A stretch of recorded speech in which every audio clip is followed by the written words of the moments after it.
Hola, buenas tardes. Mi nombre es Carlos Francisco Andrade Contreras. El nombre de mi asesora educativa es Rosa María Olivero Sánchez. El nombre de mi matrícula es 21018815. El nombre del presente trabajo es Reto 6 Litigio Estratégico. El nombre de la materia, Juicio Amparo 2. El nombre de la licenciatura, Licenciatura en Derecho. El nombre de la universidad, Universidad Virtual del Estado de Guanajuato, por sus siglas UVEG. Y la fecha de elaboración del presente trabajo es el día de hoy, lunes 13 de noviembre del año 2023. En el presente video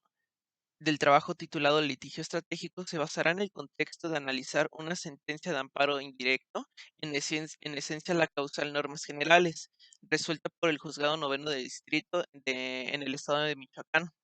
y del cual tendrá por objeto material de la controversia, del cual se basa en una posible inconstitucionalidad de una norma de la legislación civil de la entidad federativa antes mencionada, del cual se presume la discriminación y en correlación se restringe la protección de los derechos de los menores de edad. Mencionado lo anterior y con base en la sentencia de amparo, este mismo tendrá por objeto el de exponer el litigio estratégico ejecutado en el amparo, del cual, más que en resolver en favor de las víctimas, o en su caso quejosos, permite marcar un precedente con vías de reforma, en especial aquella norma que violenta los derechos humanos y del cual se presume su inconstitucionalidad. Cito lo siguiente mencionado por Amnistía Internacional respecto al litigio estratégico. El litigio es estratégico cuando está diseñado conscientemente para promover la aclaración, el respeto, la protección y la realización de los derechos. La idea es cambiar las leyes, políticas y prácticas y obtener remedios o reparaciones tras violaciones de derechos humanos. Con base en lo mencionado, procedo a lo que viene siendo responder las interrogantes que se plantean del presente trabajo. ¿Cuál es la relación del derecho a la no discriminación con el litigio estratégico? Entendemos que el litigio estratégico tiene por objeto presentar ante los órganos jurisdiccionales de amparo un caso cuya relevancia e impacto por su misma naturaleza provocan en lo subsecuente un impacto en la sociedad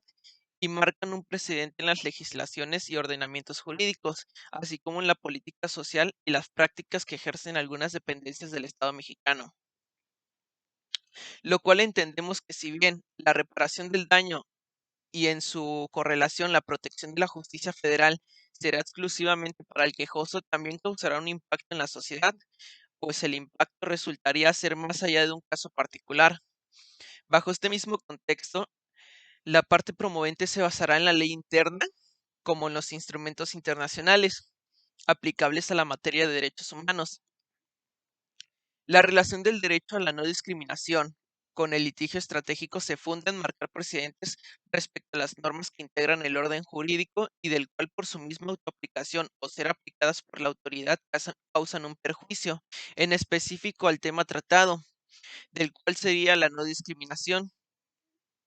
En subsecuente, dichos precedentes sientan el criterio en las legislaciones internas y locales para la protección de los derechos fundamentales de las personas, sin distinción de clase social, género, religión o étnico, y otorgar un poder social y político a base de una causa legal, del cual se busca cambiar este panorama de injusticia y posicionarlo en temas de debates de la agenda interna. Como bien sabemos, existen precedentes a la no discriminación. Ejemplo de ello se puede observar en el primer numeral constitucional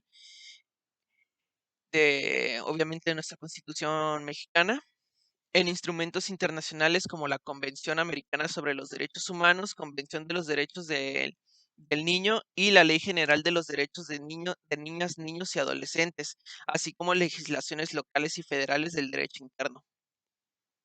En respecto a la segunda pregunta o interrogante,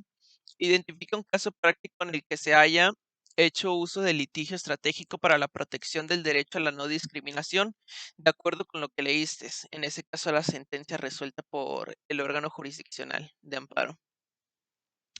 ¿Crees que a la fecha se hayan logrado mayores avances en relación con la protección del derecho a la no discriminación a través del litigio estratégico.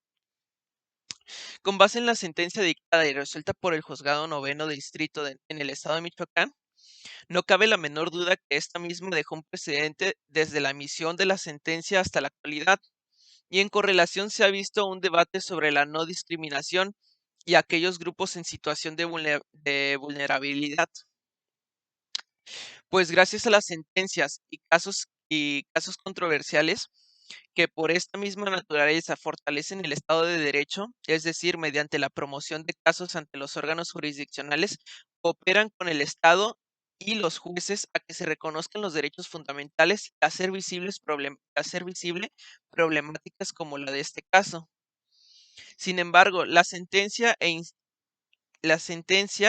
se traduce al acto de autoridad, en su caso lo ejercido por el director del Registro Civil del Estado de Michoacán, con residencia en esta misma ciudad, y del oficial del Registro Civil del municipio de Hidalgo, Michoacán, del cual a su vez se tuvo por consiguiente desincorporar de la esfera jurídica de las partes promoventes quejosos la aplicación del numeral 334 del Código Familiar para el Estado de Michoacán.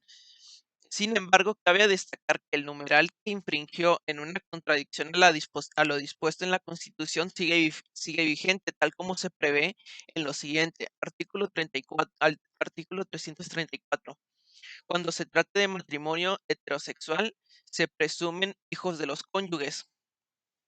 lo cual no significa que no se haya causado, lo cual no significa que no haya causado un impacto, puesto que el tema sobre la discriminación se ha tornado en discusiones y conferencias como como las que realiza la Suprema Corte de Justicia de la Nación en temas de igualdad y no discriminación, así como también los foros parlamentarios en combate a la no discriminación. Desde una perspectiva general, entre ellas la materia laboral en relación al embarazo de las mujeres trabajadoras, lo cual dichas sesiones tienen un impacto en las leyes tales como la Ley Federal del Trabajo y principios generales por las cuales se rigen estas mismas legislaciones y procesos. Para concluir el presente video, refiero a lo siguiente. Entendemos que el juicio de amparo ha sido por excelencia el mecanismo u herramienta jurídica de mayor trascendencia y relevancia para la protección o defensa del área interpretativa de la Constitución Federal, o mejor conocida como la dogma. Y en este mismo sentido, a la correlación contra los actos que señale el ordenamiento jurídico aplicable a la materia, a fin que por medio de una sentencia dictada por el órgano jurisdiccional de amparo, se restituya a la parte afectada el pleno goce de las garantías que en su momento fue vulnerada. Bajo este contexto y con el tema objeto del presente trabajo, el litigio estratégico supone el uso del derecho e instrumentos internacionales para la garantía y protección de los derechos humanos en referencia a aquellas causas legales que pueden otorgar un impacto en la sociedad por dichas vulneraciones y en subsecuente resaltar al Estado el compromiso que ha de seguir para el respeto, promoción y cumplimiento de los derechos humanos.